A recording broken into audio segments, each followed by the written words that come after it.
Bonjour tout le monde, le sujet de ce jour c'est pourquoi mangeons-nous plus pendant les fêtes? Parce que ça peut paraître un peu étonnant de poser cette question-là, hein. La réponse paraît évidente et pourtant certaines personnes consommeront plus ou moins que d'autres.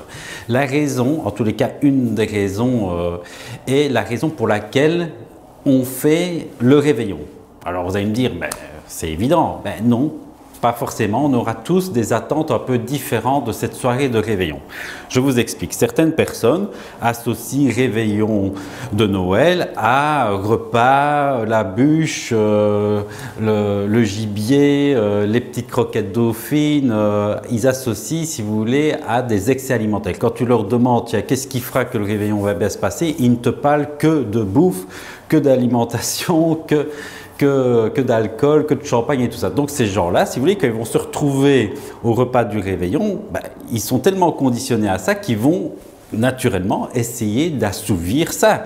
Donc d'assouvir la raison pour laquelle ils se passent un réveillon, c'est-à-dire manger plus et un peu et faire des excès alimentaires. Par contre, vous avez une autre personne et que vous lui posez la question, mais qu'est-ce qui fera que ce réveillon de Noël va bien se passer? Qu'est-ce que tu attends?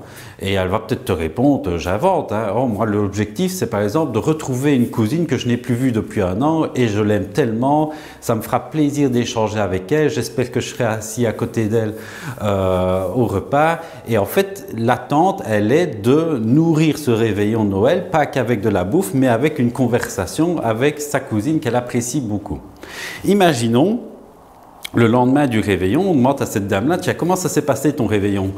Ah pas très bien. Et pourquoi? Parce que ma cousine, que je me réjouissais de voir, en fait, n'est pas venue, elle était malade et ça m'attriste. Et puis on pourrait lui répondre, oui, mais c'est pas grave, il y avait le reste de la famille, et en plus tu avais du champagne à volonté, tu avais à manger tant que tu voulais, en plus on avait acheté une super bûche. Oui, mais je m'en fous, j'y allais pas pour ça. Donc vous voyez, par ce petit exemple, je vous invite justement à réfléchir à ça et de se dire, cette année, pourquoi, qu'est-ce qui fera que le réveillon va bien se passer? Et ne mettez pas toutes vos attentes sur la nourriture, parce que si vous mettez toutes vos attentes sur la nourriture, automatiquement, vous allez vouloir manger plus que de raison. Je vais vous donner encore un autre exemple qui m'est arrivé il n'y a pas très longtemps. Pour illustrer mes propos, je réserve pour un dîner-spectacle. Donc moi et ma compagne, et on y va avec un autre couple d'amis. Donc un dîner-spectacle, il y a un spectacle et un repas, entrée, plat, dessert. Je me réjouissais quelque part d'aller à ce dîner-spectacle. Et mon attente était vraiment l'humoriste qui allait être présenté, qui allait faire son spectacle. D'ailleurs, dans l'après-midi, j'avais été sur YouTube voir un petit peu quelques vidéos de lui. Et je dis à ma compagne, ça devrait être sympa, on va bien rire ce soir. Le dîner se passe, ça se passe très bien, il fait son show. Et la soirée se passe très bien avec notre couple d'amis. Le lundi, donc c'était le samedi soir, le lundi, mon ami m'appelle et il me dit « Et ça s'est bien passé la soirée ?» Je dis « Génial, oui, j'étais content de vous revoir. » Donc on échange là-dessus. Et j'étais content du spectacle. Et je lui retourne la question et je lui dis « Et vous, ça s'est bien passé ?» Il me dit « Oui, c'était bien, mais c'était quand même pas terrible. » Je dis « Quoi ?» Le repas, je m'attendais à mieux. Je lui dis « Oui. » Mais franchement, moi, ça m'avait pas choqué, c'était pas excellent, mais je n'y allais pas pour ça, vous voyez, je n'y allais pas pour ça. Moi, mon attente, elle était plutôt dans le spectacle. Et lui, certainement, l'après-midi, au lieu d'aller voir sur YouTube, comme je l'ai fait, voir des extraits du spectacle, il s'est dit, avec sa femme, je me réjouis de ce qu'on va manger, parce qu'à la limite, ils ont jeûné toute la journée pour aller manger le soir, si vous voulez. Mais ce qui est intéressant, dans cette illustration, c'est de se dire qu'on était au même endroit, avec les mêmes personnes, le même spectacle et la même nourriture. Et notre ressenti a été différent d'un couple à l'autre. Et c'est simplement l'attente que l'on a mis sur cet événement-là. Vous comprenez comment ça marche? Un dernier exemple, les vacances. Vous demandez à des personnes, c'est quoi pour toi des vacances réussies? Ah il faut profiter. Ok, mais va plus loin. C'est quoi profiter? Quand vous demandez à 10 personnes différentes, profiter de la vie, profiter des vacances, vous aurez 10 réponses différentes. Il y en a qui vont vous dire, ah mais moi c'est retrouver ma famille, je ne les vois pas assez le reste de l'année. D'autres vont vous dire, moi c'est la montagne. D'autres vont vous dire, moi c'est le soleil, j'ai besoin de soleil. D'autres vont dire c'est la mer et d'autres vont dire moi c'est la fête avec les amis, c'est l'apéro. D'autres vont dire c'est culturel, je veux visiter tout ça.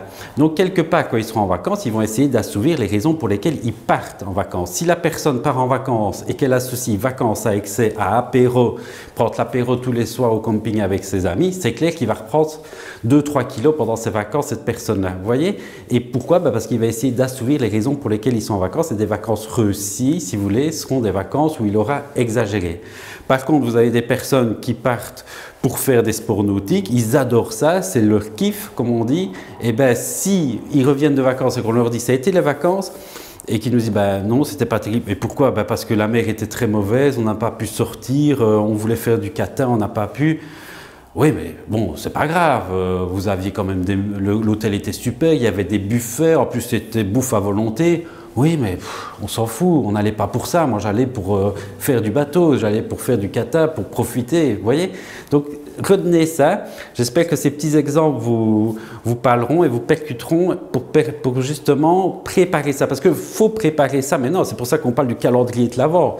Il ne faut pas savoir ça le jour du réveillon. Il faut que vous conditionnez votre cerveau à se dire, ben voilà, qu'est-ce qui fera que cette soirée va bien se passer?